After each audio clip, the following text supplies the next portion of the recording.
에서 보신 것처럼 지난 한 주 동안 우리 필리핀 잠발레스 지역에 단기 선교를 다녀왔습니다. 화산이 잠잠해서 큰 어려움 없이 다녀올 수 있었습니다.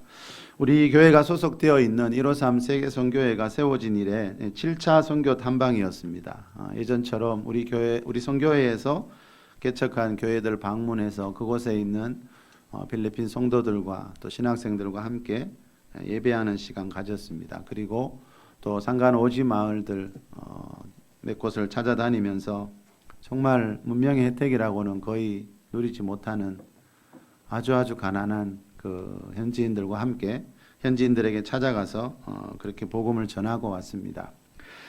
한국 세계 선교 협의회라는 단체의 발표에 의하면 우리나라는 2018년 기준으로 전 세계 171개국에 약 2만 8천 명의 선교사를 파송하고 있습니다. 미국 다음으로 선교사를 많이 파송한 나라가 우리나라입니다. 한국교회 선교 열기가 예전만큼은 못하지만 그래서 선교사님 숫자가 계속 증가하는 것을 보면요. 오늘 본문에 나오는 너희는 가서 모든 민족을 제자로 삼으라는 이 예수님의 말씀에 순종하는 교회와 성도들이 아직도 많이 있다는 것을 우리가 알 수 있습니다. 우리 본문 19절 한 번만 읽어볼까요? 그러므로 너희는 시작. 그러므로 너희는 가서 모든 민족을 제자로 삼아 아버지와 아들과 성령의 이름으로 세례를 베풀고. 자, 예수님이 지금 모든 민족에 대한 말씀을 하고 있습니다. 모든 민족. 자, 예수님의 마음에는 모든 민족이 있습니다. 여러분, 예수님은 어떤 특별한 나라 사람만 사랑하는 게 아니고요. 모든 민족을 제자로 삼고 싶어 합니다. 예수님이 십자가에서 피 흘리신 것은요. 어떤 특별한 사람들만을 위해서가 아니고요. 모든 민족, 모든 사람들을 위해서 그 십자가에서 피 흘리셨습니다. 마가복음 16장 15절에 보면 비슷한 말씀이 나옵니다. 너희는 온 천하에 다니며 만민에게 복음을 전파하라. 자, 예수님이 승천하기 전에 11제자에게 하신 말씀이지만 이 말씀은 그 11제자를 통해서 신약시대 모든 교회와 성도들에게 주신 말씀이라고 봐야 합니다. 물론 이 말은 모든 목사와 성도들이 다 해외 선교사로 나가라는 말은 아닙니다. 그러나 분명한 것은요. 이 말씀 속에는 그리스도인이라면 누구나 모든 민족을 향한 관심, 모든 민족을 복음화하기를 원하시는 그 예수님의 마음을 이 말씀을 통해서 가르쳐주고 있습니다.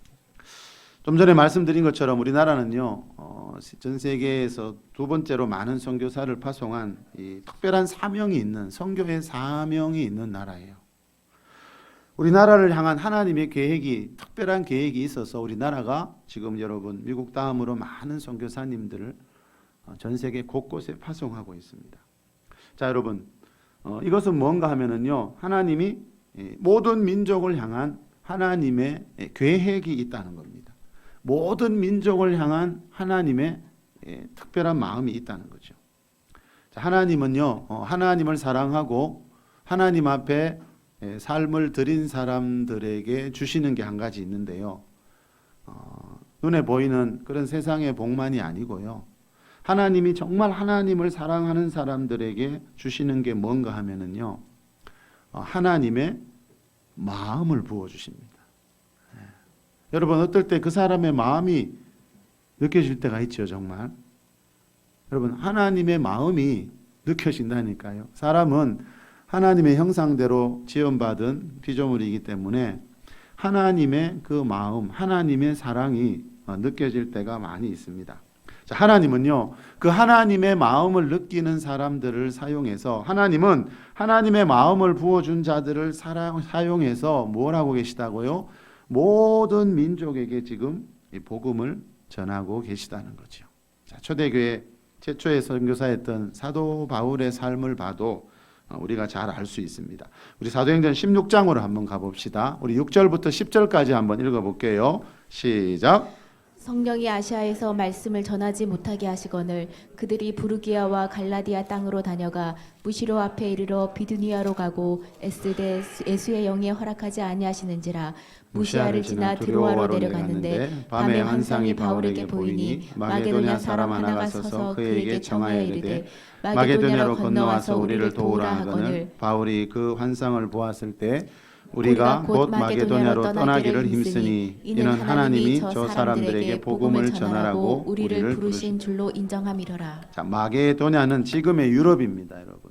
유럽인데 9절에 10절에 이 마게도냐라는 말이 나오죠.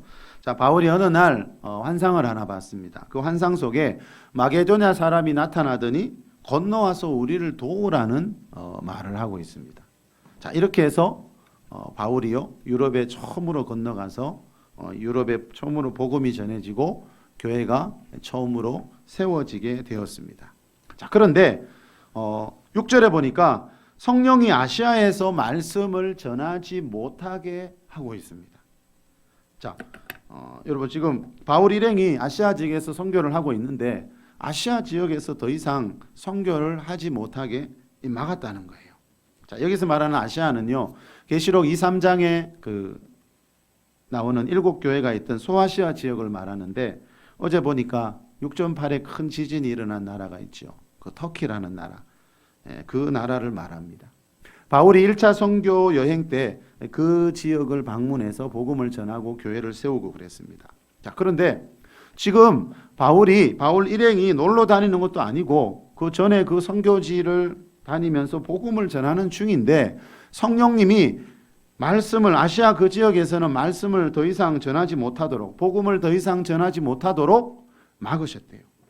선교를 그만두라는 게 아니고 여러분 그 당시에 하나님의 마음이 그 아시아 지역이 아니라 아시아 지역 건너편 배 타고 가는 그 건너편에 있는 그 유럽에 하나님의 마음이 있었다는 거죠.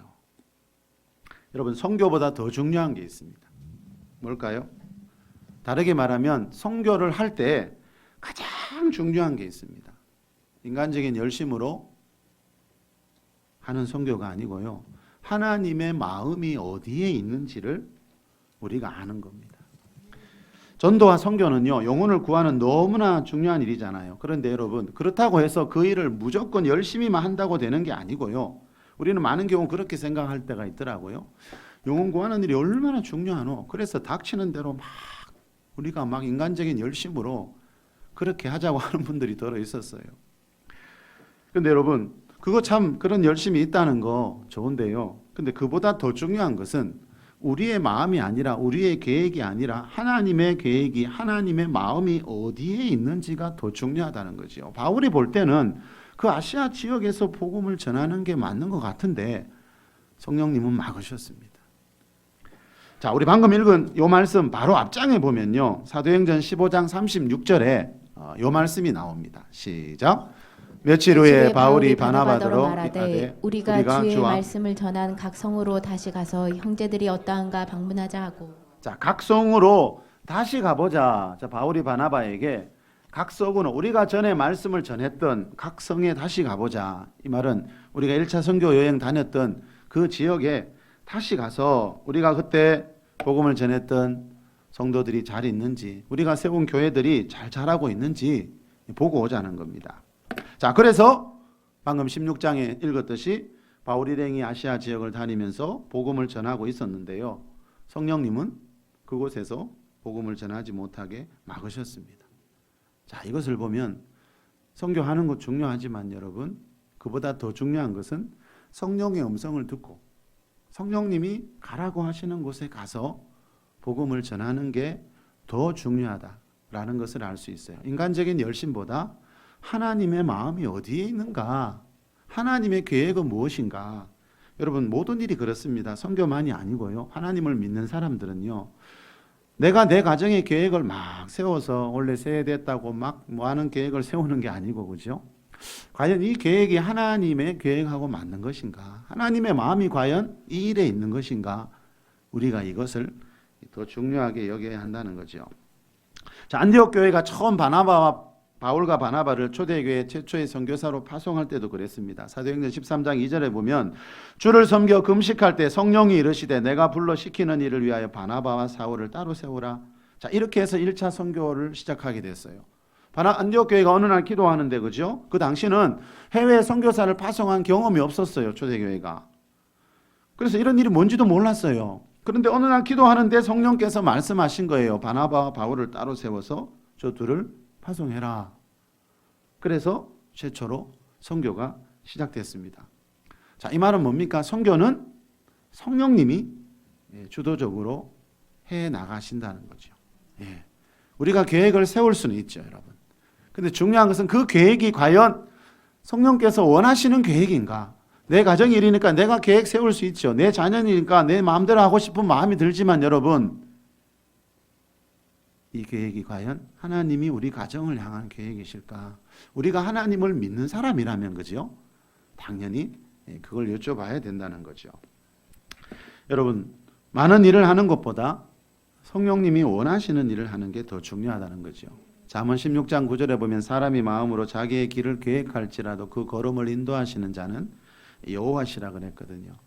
여러분 대부분 경험해 보셨잖아요. 내가 내 인생 계획 거창하게 세우지만 여러분 사람의 계획대로 잘 되지 않습니다. 사람이 마음으로 자기 길을 마음대로 계획하지만 그 걸음을 인도하시는 분은 여호와다. 하나님이 그 계획 속에 함께 하셔야 그 계획이 이루어진다라는 거죠.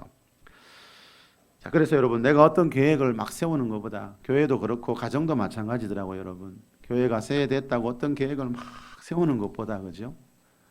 하나님이 올 한 해 우리 교회를 향해서 원하시는 게 뭘까? 여러분 우리 같이 이렇게 작은 교회가 진짜 모든 나라 모든 민족에 가서 다 복음을 전할 수 없어요. 우리 같이 작은 교회가 여러분 매주 선교 우리 단기 선교팀을 파송할 수가 없어요. 그죠? 그렇다면 우리가 정말 어떤 나라, 언제, 어디에 가서 복음을 전하는 게 하나님께서 가장 원하시는 일일까? 우리가 평소에 있는 것들을 두고 기도해야 된다는 거죠. 우리가 작년에 베트남에 가게 된 것도, 또 우리가 북한 선교를 조금이나마 하게 된 것도, 여러분 우리가 작년에 그런 계획이 있었습니까? 전혀 없었습니다. 근데 그때 하나님께서 환경을 사용하시고 또 우리에게 감동을 주시니까 우리 교회가 그때 그 귀한 헌금을 모아서 그런 사역들을 할 수가 있었습니다. 우리 교회가 작년에 선교여행 갔을 때 우리 선교사님이 그런 요청을 했죠. 그 마기시기시라는 마을에 땅을 사서 우리 교회가 건축을 좀 했으면 좋겠다 해서 우리 그때 교회에서 결정해서 그 마기시기시 땅값을 일부 보냈거든요. 그런데 한 1년이 되도록 그 마을 이장의 반대로 인해서 계획이 진행되지를 못했습니다. 자, 그것을 보아도 여러분 선교는 선교사님 계획대로 다 되지가 않더라고요. 우리는 여러분 선교사님을 후방에서 돕는 선교회고 교회잖아, 그죠? 그래서 저는 제 나름대로 어떤 계획을 세우지 않습니다. 저는 우리 선교사님의 그 의견을 가장 중요시하고요. 그래서 우리 선교회에서 허락하면은 그렇게 하겠습니다. 작년에도 그랬고요. 앞으로도 늘 마찬가지입니다, 여러분. 우리가 주도적으로 어떤 일을 하기보다는 그 현지에 있는 선교사님이 그곳 사정을 가장 잘 아시고, 그죠? 또 어떤 선교사님이 계획한 일들이 있을 거 아니에요. 자, 그렇게 해서 여러분 이제 우리는 돕는 입장에서 결정해서 시작했지만 아직까지 여러분 알다시피 이루어지지 않았어요. 이걸 봐도 선교는 선교사님 마음대로 다 되는 것은 아니더라는 거죠. 근데 여러분 사도 바울도 그랬다니까요. 방금 봤잖아요. 사도 바울이 지금 2차 선교 여행 떠날 때 그 바다 건너 마게도냐 지역으로 갈 마음이 계획이 전혀 없었습니다, 여러분. 그냥 1차 때 다닌 교회와 1차 때 전도한 그곳에 가서 일하려고 했는데 하나님의 마음은 다른 곳에 있었어요. 그래서 여러분 너무 계획에, 그렇다고 우리가 계획 없이 살라는 건 아니지만요, 그 계획을 우상시해서는 안 된다는 거예요. 선교만이 아니고 직장 문제도 마찬가지고요, 결혼 문제도 마찬가지입니다, 여러분. 우리 인생에 있어서 가장 중요하게 생각해야 되는 것은 그것이 과연 하나님의 뜻인가? 우리가 묻고 중요한 일일수록 하나님의 뜻인지 묻고 우리가 시작을 해야 되는데 내가 보기에 좋은 대로 하다 보니까 여러분 아브라함의 조카 롯이 그죠? 아브라함이 그랬죠. 이제 가축이 많아지고 이 목축을 하기가 점점 어려워지니까 서로 헤어지게 되었죠. 그죠? 그래서 아브라함이 양보했죠. 네가 보기에 좋은 땅으로 가라. 네 가축들 데리고.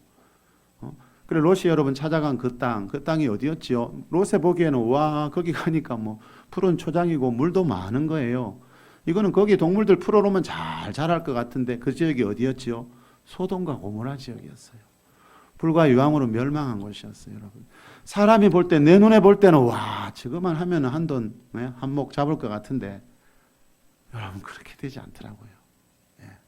그래서 항상 여러분 어떤 가정 일을 결정하실 때 여러분 계획을 세우는 까지 괜찮아요. 세웠으면 하나님 이 계획이 하나님 우리 가정을 향한 하나님의 계획입니까? 여러분 하나님께 양도권을 드리고 하나님께 그렇게 물어봐야 하나님이 그 일에 책임을 질 수 있지요. 우리가 마음대로 결정해서 마음대로 해버리면 하나님은 아무 책임질 이유가 없잖아요. 그래서 성경에 보십시오. 네 짐을 여호와께 맡기라. 네 인생을 여호와께 맡기고 네 자녀들을 좀 여호와께 맡기라. 성경은 그렇게 말씀해요. 우리가 맡겨야 주님이 책임져 줄 수 있거든요.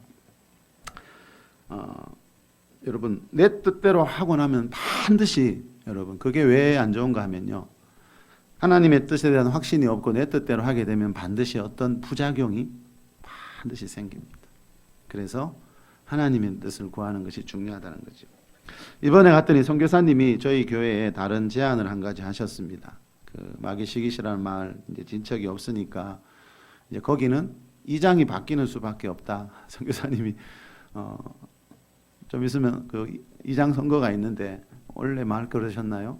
하여튼 1년 전후 상간에 이장 선거가 있는데 그때 다른 이장이 세워지는 방법밖에 없다 그러시더라고요.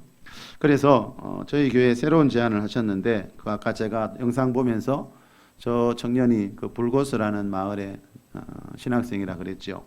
그 불고스라는 산속에 있는 마을에 교회를 세웠으면 한다 하고 선교사님이 제안을 하셨어요. 그 마을에 있는 아까 그 신학생이 19세 된 알릭스라는 신학생인데 지금 열심히 공부하고 있어요. 여러분 좀 전에 설교 전에 그 영상에 나왔지요. 우리 단체 사진 찍었는데 뒤에 산이 있고 그 산 앞에 하얀 재들이 그게 화산재입니다, 여러분. 그 지역도 옛날에 화산이 터져서 아직도 화산재들이 쭉 쌓여 있는 곳입니다. 거기서 우리가 단체 사진 찍었는데 그 우리 사진 찍은 그 도로변 그곳부터 이제 그 산속으로는 일반 차로는 못 가거든요. 작년 영상에 나왔지요. 그 트럭 타고 우리가 그 화산재를 지나서 산속으로 2시간 정도 가면 그 마기시기시라는 마을이 있고요. 마기시기시 가기 전에 그 도로변에서 1시간 정도 트럭을 타고 들어가면 그 불고스라는 마을이 있습니다. 그 마을에 교회가 아직 없는데 선교사님이 그곳에 먼저 교회를 세웠으면 하고 제안을 하셔서 우리 선교회 목사님들이 모여서 의논하니까 우리 교회만 원한다면 하라고 하셔서 제가 예배 전에 우리 장로님들하고는 먼저 잠깐 의논을 했습니다. 여러분 그 아까 그 산속에 있는 마을 그 도로변에서 트럭을 타고 1시간, 2시간 가야 되는 그 마을에 신학생들이 지금 1명, 2명씩 다니고 있거든요. 아까 오토바이 나왔죠. 우리 교회에서 작년에 헌물해준 그 오토바이가 없을 때는 그 신학생들이 그 산속 마을에서 걸어 다녔어요. 걸어서. 그래서 지금 신학 교육하고 있는 그 암웅항 성민교회까지 걸어오면 만 하루가 넘는데요. 오다가 하룻밤 자고 걸어서 그렇게 와야 되는 거예요. 예. 그래서 우리가 그 아까 기념사진을 찍었어요. 그래서 그 오토바이 저도 직접 본 건 처음이잖아요. 전에 우리 사진은 제가 보여드렸죠. 그런데 그 오토바이 2대가 그 마을에 친척집에 보관되어 있더라고요. 그래서 선교사님이 가지고 오라고 해서 그 오토바이 2대하고 아까 신학생 3명하고 저희 교회 7분이 단체 사진을 찍었습니다. 이제 그 신학생들이 그 먼 길을 여러분 걸어서 다니지 않아도 되고 그 오토바이를 타고 다닐 모습을 생각하니까 참 감사하더라고요. 여러분 그동안 오토바이만이 아니고요. 아까 영상 보면서 제가 말씀드렸지요. 우리 교회에서 그 집차 그죠? 높은 집차도 업무를 했고 또 우리가 이렇게 화장실이 없는 교회 화장실 건축 공사도 해드렸고 앰프도 사드렸고 하여튼 그동안 여러분이 선교 헌금한 걸로 그 교회마다 또 필요한 것들을 이렇게 헌물한 적이 들어 있었거든요. 그것들을 보면서 아무래도 그렇잖아요, 여러분. 우리 153 선교회가 다 세운 교회지만 제 눈이 항상 제일 먼저 가는 데는 그런 곳이더라고요. 우리가 헌금해서 보낸 것들이 잘 있는지, 잘 사용되고 있는지, 우리한테도 얼마나 그게 귀한 그 돈이에요, 여러분. 우리 교회가 뭐 넉넉해서 시작한 일도 아니고 우리가 다른 데 쓸 거 있지만 아껴서 거기 보내고 있는데 그래서 저는 가니까 항상 그거부터 먼저 눈에 띄더라고요. 그래서 참 마음이 참 뿌듯했습니다. 특히 저 신학생들이 저걸 타고 다니면서 신학교에서 공부하고 또 집으로 이렇게 편안하게 갈 수 있다는 걸 생각하니까 오토바이 타고 가도 얼마나 먼 길입니다, 여러분. 그런데 그죠? 그 먼 길을 걸어 다녔으니 그 보셨죠? 산 그 터 벌판은요 전부 땡볕입니다. 바람한 그늘 피할 곳도 없고요. 그 먼 거리를 한 달에 한 주 동안 합숙 훈련을 합니다. 집이 너무 멀기 때문에 이 신학교는 분교는요. 이 신학생들은 한 달에 한 주 동안 합숙 훈련합니다. 그래서 그 한 주 나오기 위해서는 그만큼 많은 어려움이 있다는 거죠. 그리고 우리 지난주 목요일 밤에 그 우리 아까 사진에도 나왔죠. 선교센터 부지 안에 세워진 그 팔라익 성민교회에서 우리 153 세계 선교회에서 개척한 그 교회들이 모여서 연합 집회를 가졌어요. 이제 설교 마치고 우리 회장 목사님이 설교 마치고 그날 성령론에 대한 설교를 마치고 이제 우리 통성 기도 시간에 한 20여 명의 성도들이 방언의 은사를 받았는데 그 불고스라는 그 지역에 있는 신학생도 그날 아주 뜨겁게 막 기도를 얼마나 뜨겁게 하는지 제가 저 멀리서 보니까 기도를 너무 뜨겁게 하는 것 같아서 가까이 가보니까 이미 방언이 열려가지고 혼자서 열심히 방언으로 기도하고 있더라고요. 그래서 너무너무 도전도 받고요. 제가 아까 영상 보면서 잠깐 말씀드렸지요. 저 나라 가면 아직 부족한 것도 많고 환경도 열악하지만 제가 볼 때 우리보다 잘하는 거는 딱 한 가지인 것 같아요. 그게 뭐라 그랬지요? 기도, 간절한 기도, 뜨거운 기도. 우리 한국교회도 한때는 저랬다 하더라고요. 근데 정말 한국에서는 보기 어려운 정말 간절한 기도, 뜨거운 기도를 저 성도들은 하고 있더라고요. 자, 여러분 그 학생이 이제 19세인데 나이는 참 어리지만 정말 순수하게 주님을 갈망하고 부르짖는 그 모습이 얼마나 기억에 남아서 감사했는지 모릅니다. 여러분 우리 교회와 선교회에서 보낸 헌금으로 저 교회들이 세워지고 있고요. 신학생들이 공부하고 있고요. 참 얼마나 보람 있는 일이에요. 그리고 저 신학생은 아직 자기 마을에 교회가 안 세워진 그 마을도 있잖아요. 그죠? 그 마을에 가서는 야외에서 또 때로는 가정집을 빌려서 그렇게 지금 예배하고 있는 기도처가 몇 군데 있고 그 불고스라는 지역이 그 중에 하나입니다. 아직 예배당은 세워지지 않았기 때문에 그 마을에서는 주일날 여기저기 모여서 예배는 드리고 있다고 하더라고요. 그래서 선교사님이 그 마을을 소개해 주시면서 우리 교회가 좀 맡았으면 좋겠다. 그렇게 제안을 하신 겁니다. 물론 이 계획도 계획입니다. 앞으로 더 가봐야 알겠죠. 그죠? 그렇지만 분명히 주님이 인도하신다면 주님이 기뻐하시는 일이라면 저와 여러분을 통해서 우리 교회를 통해서 이 계획이 이루어져 가겠지요. 자, 그건 좀 더 두고 보면 알겠지만 일단 우리가 여러분 이 모든 민족을 향한 하나님의 어떤 계획에 쓰임 받을 수 있다는 거, 그죠? 저는 이게 너무 신기하고 왜 하나님이 그런 일에 우리를 쓰실까? 아까 영상 볼 때 말씀드렸나요? 이번에 비행기가 텅 비었더라고요. 필리핀 그 화산 때문에 지금 가려고 하던 사람들도 다 취소하고 있던데 그래서 작년에는 그 비행기가 거의 꽉 찼는데 올해는 뭐 텅텅 비었더라고요. 안 가려고 하는데 우리는 계획대로 갔습니다. 어쨌든 그랬더니 또 그 화산 지역하고는 좀 떨어져 있지만 어쨌든 이번에 가서 우리 교회가 하나님의 일에 모든 민족을 향한 일에 쓰임 받을 수 있다는 게 너무너무 감사했습니다. 자, 좀 전에 읽었던 그 사도행전 16장 6절 10절에 그 마게도냐 사람 그 환상을 본 기사가 나왔지요. 그 바로 뒤에 나오는 말씀 우리 잠깐 연결해서 보겠습니다. 사도행전 16장 11절부터 15절입니다. 우리가 시작. 우리가 드로아에서 배로 떠나 사모드라게로 직행하여 이튿날 네아볼리로 가고 거기서 빌립보에 이르니 이는 마게도냐 지방의 첫 성이요 또 로마의 식민지라. 이 성에서 수유를 하다가 안식일에 우리가 기도할 곳이 있을까요? 문밖 창가에 나가 거기 앉아서 모인 여자들에게 말하는데 두아디라 시에 있는 자색옥감 장사로서 하나님을 섬기는 루디아라 하는 한 여자가 말을 듣고 있을 때 주께서 그 마음을 열어 바울의 말을 따르게 하신지라. 그와 그 집이 다 세례를 받고 우리에게 청하여 이르되 만일 나를 주 믿는 자로 알거든 내 집에 들어와 유하라 하고 강권하여 머물게 하니라. 강권했다는 말은 강하게 요청했다는 거예요. 우리 집에 좀 들어와서 우리 집에 들어와서 먹고 마시고 잠자라고. 이 마게도냐 유럽 처음 아니냐고, 낯선 곳 아니냐고. 우리 집에 와서 먹고 마시고 자면서 마음껏 선교하세요. 이 루디아라는 여자가 자기 집을 이 선교팀에게 내어줬다는 거예요. 자, 하나님을 섬기는 루디아라는 말이 나오지요.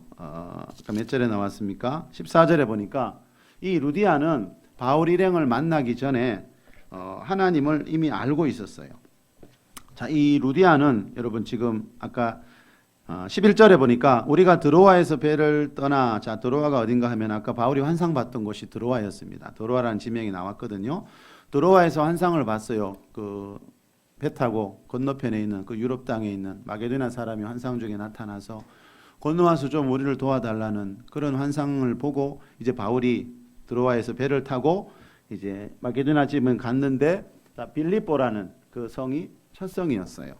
이 빌립보에 가서 이제 여자들을 만났는데 그 중에 한 사람이 누구지요?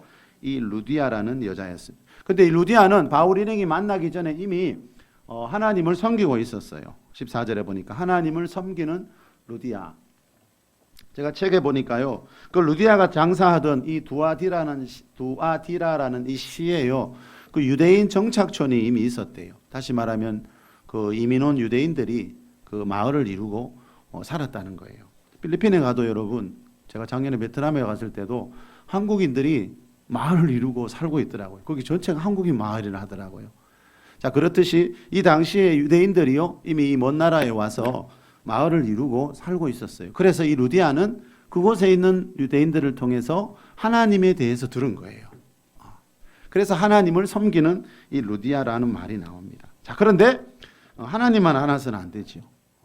고넬료가 그랬죠, 여러분. 베드로 사도가 오기 전에 하나님에 대해서는 알고 있었는데 하나님의 아들 예수 그리스도를 통해서 주신 그 복음, 자, 그것은 듣지 못했거든요. 이 루디아도 마찬가지였어요. 그래서 하나님이 고넬료의 집에 베드로를 보냈듯이 이 루디아는 바울 일행을 만나서 그 하나님의 아들 예수 그리스도에 대한 복음을 듣고 15절에 보니까 그와 그 집이 다 세례를 받았어요. 온 가족들이 성부와 성자와 성령의 이름으로 예수님이 승천하기 전에 말씀하신 대로 이 물세례를 받았습니다. 우리 15절 한 번만 더 읽어볼게요. 시작. 그와 그 집이 다 세례를 받고 우리에게 청하여 이르되 만일 나를 주 믿는 자로 알거든 내 집에 들어와 유하라 하고 강권하여 머물게 하니라. 자, 이제 여러분 막 세례를 받았잖아요. 이제 새 신자예요. 막 세례를 받은 새 신자가 지금 뭐라 그래요? 이 단기 선교팀을 보고 우리 집에 와서 먹고 마시고 자면서 여러분 선교하십시오. 자기 집을 통째로 내주는 거예요. 이게 얼마나 번거롭고 힘든 일이겠어요. 선교팀 밥 한 끼 대접하는 것도 힘들 수 있는데 집을 통째로 내준 거예요. 이제 막 세례받은 새 신자가 뭐 하고 있어요? 세계 선교를 위해서 동참하고 있는 거예요. 네. 그러니까 여러분, 세계 선교는 모든 민족에게 복음을 전하는 것은 뭐 신앙생활 오래 하고 목회자나 이런 사람들만 하는 게 아니라는 거예요. 아까 말씀드렸잖아요. 너희가 모든 민족에 가서 복음을 전하라는 것은 그 11 제자를 통해서 예수님이 후시대의 모든 교회와 모든 그리스도인들에게 주신 말씀이라는 거죠. 자, 이 루디아는 이렇게 그리스도인이 되자마자 선교팀을 위해서요 자기의 것을 물심양면으로 섬기면서 모든 민족을 향한 하나님의 뜻을 이루기 위해 동참을 했습니다. 자, 여러분, 루디아의 이런 수고와 헌신이 있었기 때문에요, 바울은 처음 찾아간 그 낯선 땅 유럽에서 마음껏 선교 사역을 할 수 있었다는 거죠. 그래서 선교는 선교사님의, 전에도 말씀드렸지요, 아무리 유능한 선교사님이라도 선교사님 혼자의 능력만으로는 절대로 되지 않습니다. 누군가 뒤에서, 후방에서 보이지 않게 지원해 주는 손길이 있어야 된다는 거죠. 지금 우리가 후원하는 선교사님도 마찬가지입니다. 지금 필리핀에 가셔서 200여 개의 교회를 개척하고 세우셨거든요.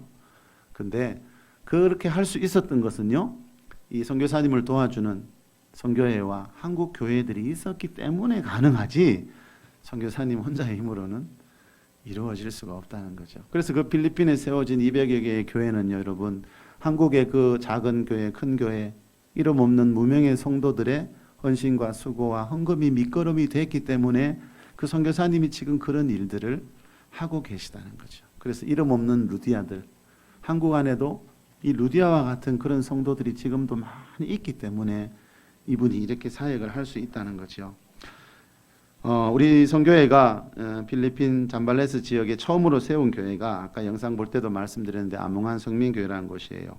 우리가 가면은 늘 그곳에서 아침을 먹고 또 때로는 저녁도 먹고 그곳을 거점으로 해서 우리가 선교를 계속 다니거든요. 이번에 14명이 갔지만 전에 많이 갔을 때는 20명 넘게도 갔는데, 여러분 한번 생각해 보세요. 그 많은 인원들 한 주 동안 내내 식사 준비를 하고 또 뭐 간식이나 이런 걸 섬겨야 돼요. 어쨌든 재정은 저희들이 후원하지만 그분들이 장을 보고 음식 준비하고, 누군가는 우리 교회 주방팀이 있듯이 누군가는 그걸 해줘야 그 많은 인원들이 한 주 동안 먹고 마시면서 선교를 할 수 있어요. 이번에 갔더니 한 60대 된 그 두 여성분이 보니까 주방에 계속 있는 거예요. 아침에도 있고 밤에도 있고.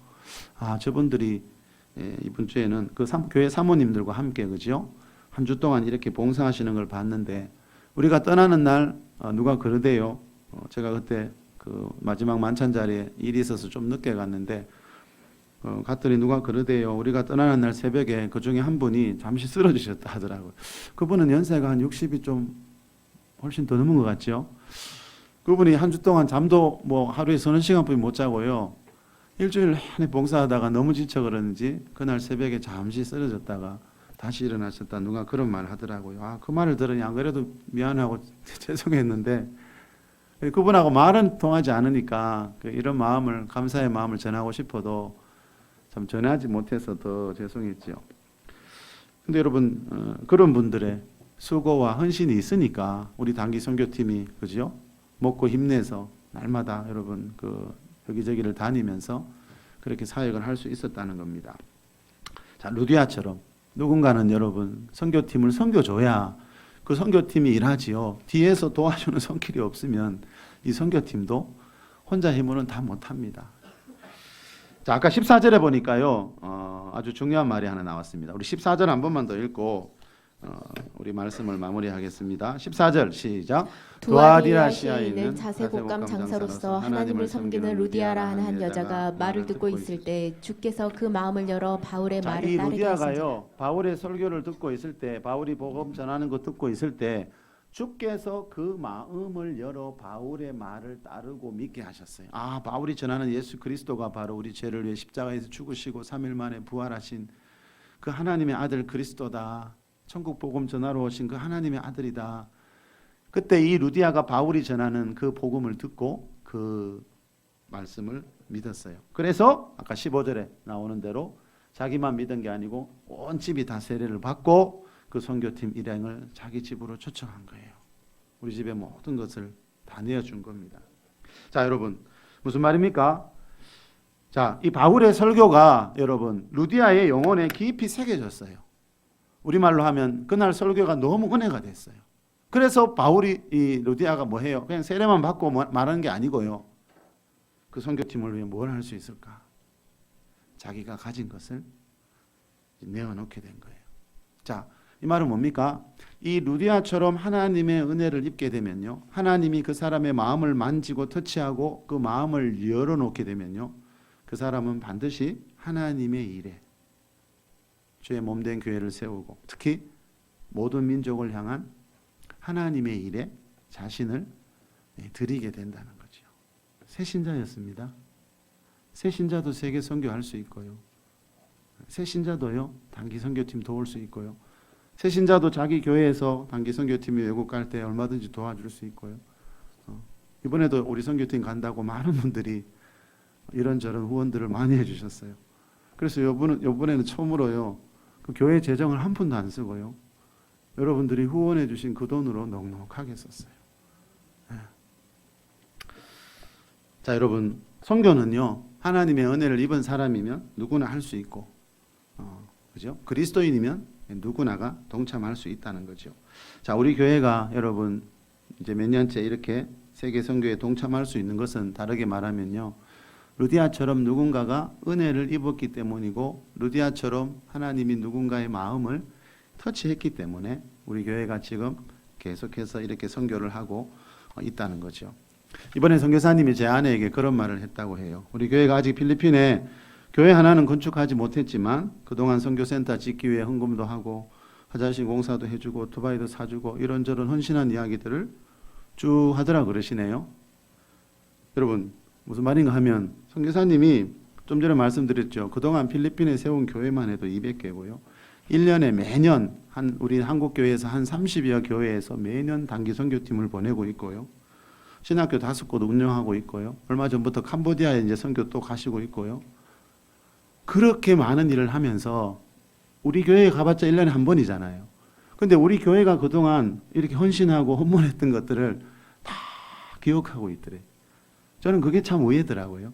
그렇게 바쁜 분이 그렇게 많은 선교팀을 만난 분이 우리 작은 교회 그 했는 거를 우리가 그 교회라도 뭐 큰 거 세우고 눈에 보이는 거 많이 했으면 몰라도 그게 아닌데도 그걸 일일이 다 기억하고 있더라고 그러더라고요.